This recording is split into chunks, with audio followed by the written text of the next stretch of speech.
Yo, what's up guys? Ben Rice here from, aka Big Ben from the Animal Pack forums, UniversalUSA.com, and now from MyronLifts.com. Had a couple of requests to go through a squat tutorial from some people on YouTube, some people on those sites, and so I'm going to do my best to show you guys what I think about when I set up for a squat. I'm going to go through a couple different forms and hit the things that I think are key that I think about every single time I set up. So Jason's going to help me out and film here. I'm going to start in the front of the squat rack.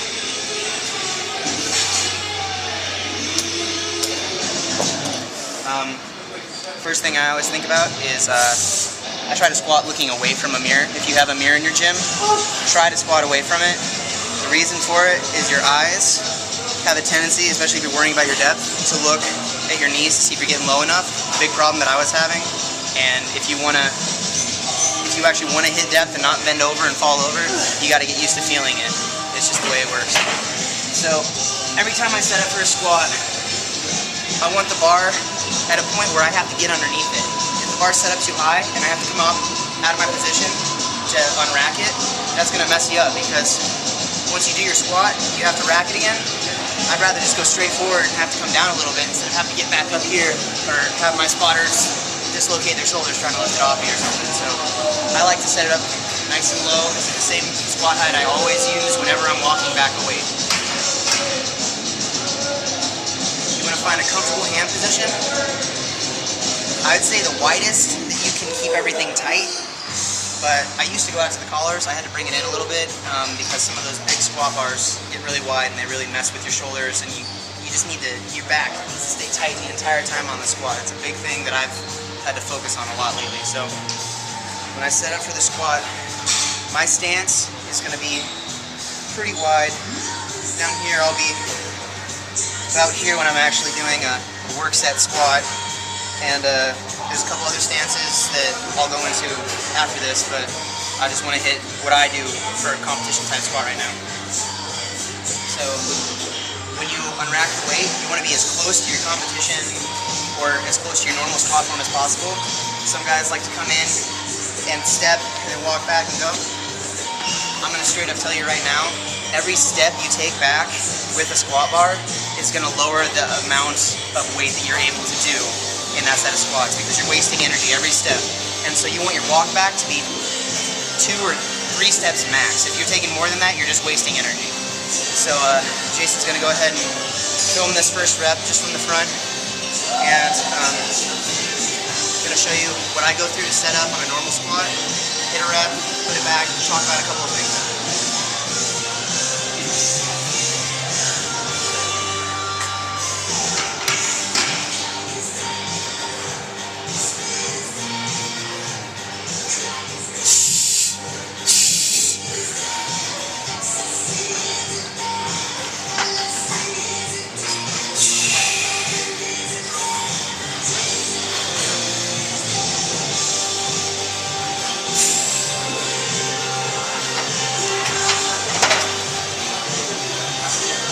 You'll notice that I tried to keep my stance in the same spot and just walk straight back with it.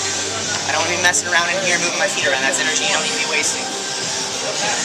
When you start the squat motion, you're back, you're ready, you're set, everything's good, your back's tight, you have your air. Big breath. If you're wearing a belt, which I would recommend on any heavier sets, you push out as hard as you can on that belt. You have to build your own core stability. And so your stomach should be pushing out the entire rep.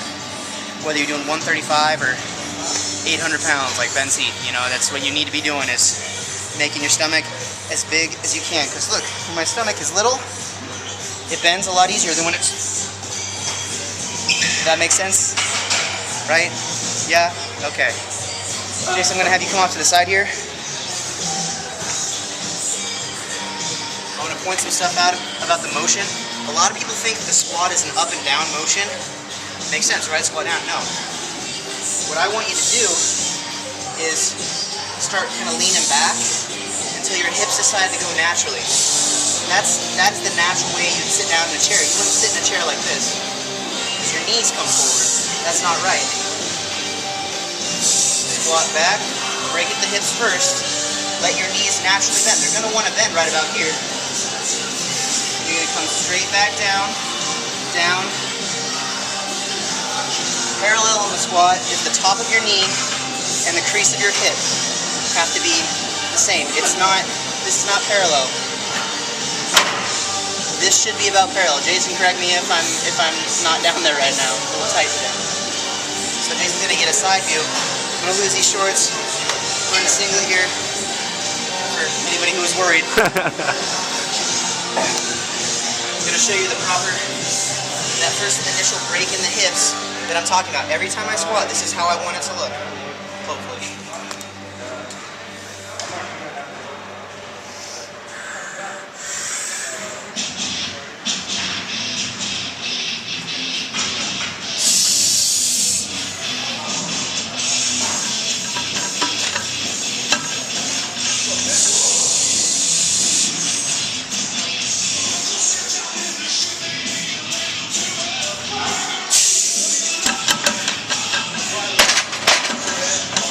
When I'm coming up with the lift, it's not up, it's through. I'm forcing my hips through, finishing the lift with my glutes and my hamstrings. Those are the muscles that are primarily engaged in this wide stance version. Some guys like to have their stance in a little narrower. A lot harder, in my opinion, on your lower back. And if you don't have much of a belly to bounce off of, I don't get a lot from it, but I do train it every single squat workout. It's more Olympic style squatting, close stance squatting, then seat squatting, and so I'll show you one of those reps. And the same principles apply. Generally, you're going to go a lot lower with this stance because it's harder to go low when you have a wide stance. Your hips are just more open in this close position. And so I'll show you an Olympic squat. I'm going to set the bar up a little bit higher because my balance point is going to be slightly different. Hands are still going to be the same. Feet are going to be in maybe from here to there, so maybe 4 inches per side. So, you can go ahead. Yeah.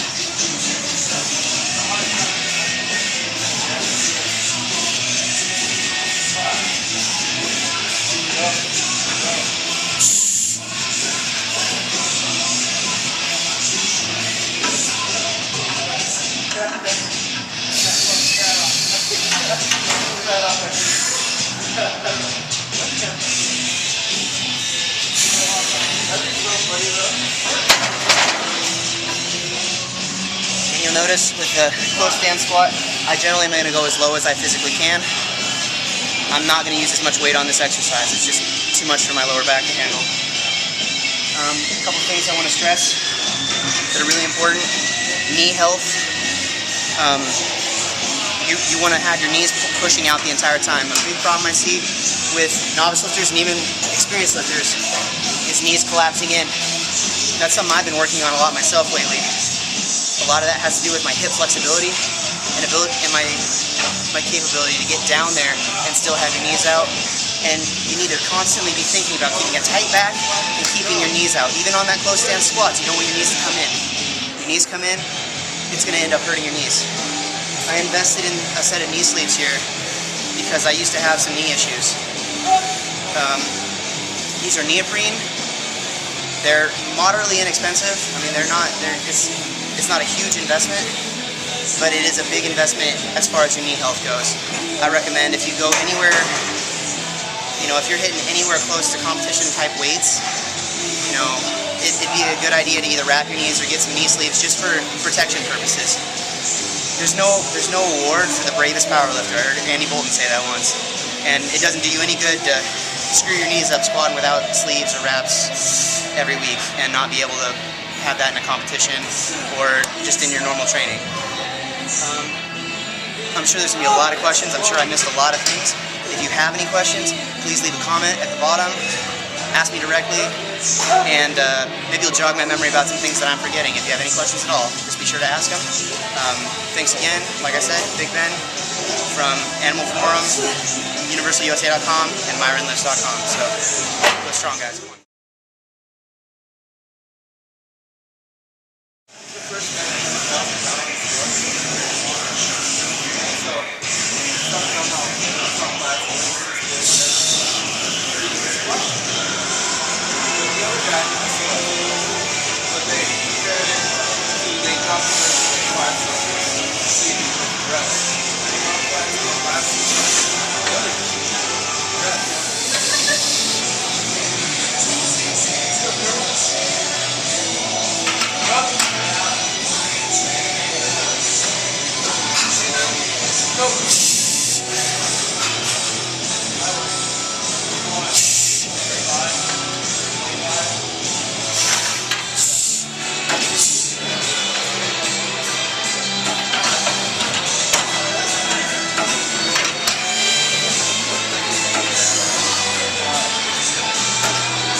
Head up.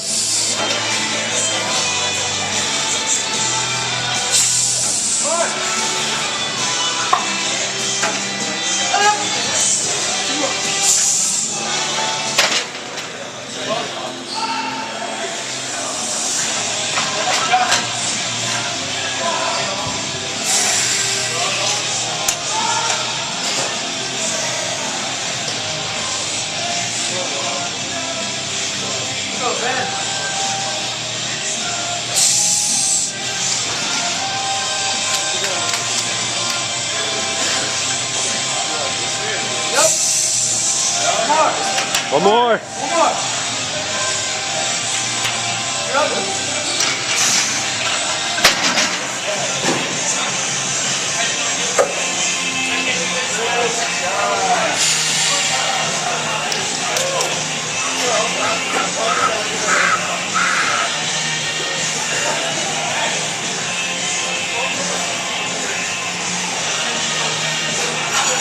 Head up.